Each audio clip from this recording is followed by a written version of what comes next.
किस तरीके से ज़मीनों का लूट मचा हुआ है। 17 कट्ठा ज़मीन गायब हो गया है। हमारे साथ जितने लोग हैं उतना किसी के साथ लोग ही नहीं है। वो गिरफ्तार करने वाली सरकार थी, वो सरकार कहाँ चली गई।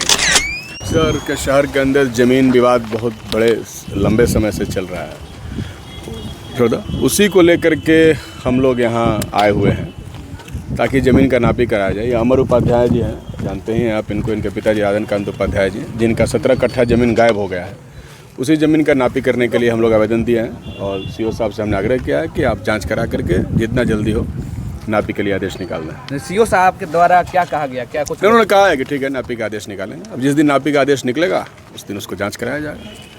आप लोग तो देख ही रहे हैं कि किस तरीके से ज़मीनों का लूट मचा हुआ है पूरा बक्सर के अंदर।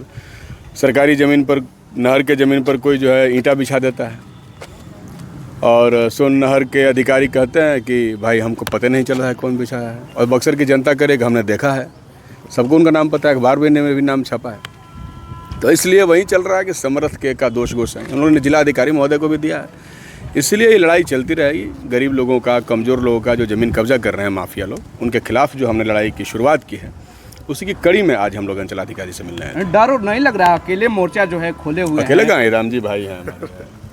ये इतने लोग हैं, सब डर क्यों? इतने लोग, हमारे साथ जितने लोग हैं उतना किसी के साथ लोग ही नहीं है, हम क्यों डरेंगे। सरकार के खिलाफ बोलने वाले लोगों को जो है बिहार पुलिस गिरफ्तार कर रही है। रात में पटना में पप्पू यादव की भी गिरफ्तारी हुई है।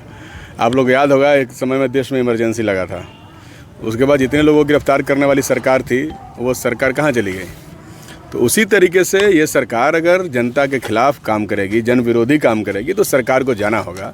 लोकतंत्र में जनता मालिक होती है और जनता तो सब देख रही है आपके माध्यम से। तो जो भी जुल्म और अत्याचार जनता के ऊपर हो रहे हैं उसके खिलाफ लड़ने वाले लोगों के साथ ही जनता होती है।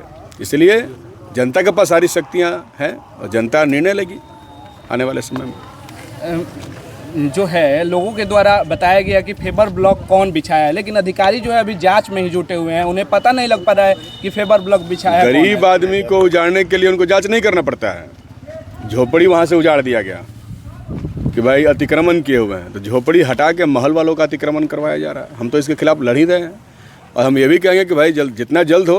डीएम ने एफआईआर का आदेश दिया है, तो डीएम साहिबा के आदेश की अवहेलना हो रही है, ये भी बहुत गलत बात है। इसलिए तुरंत एफआईआर होना चाहिए, कार्रवाई होनी चाहिए। इस तरीके से अन्याय कैसे होगा? अन्याय के खिलाफ तो किसी न किसी को खड़ा ही होना होगा। हम लोग ने अन्याय के खिलाफ लड़ने का संकल्प लिया है और हम लोग लड़ रहे हैं और इसको मंजिल तक पहुंचाएंगे।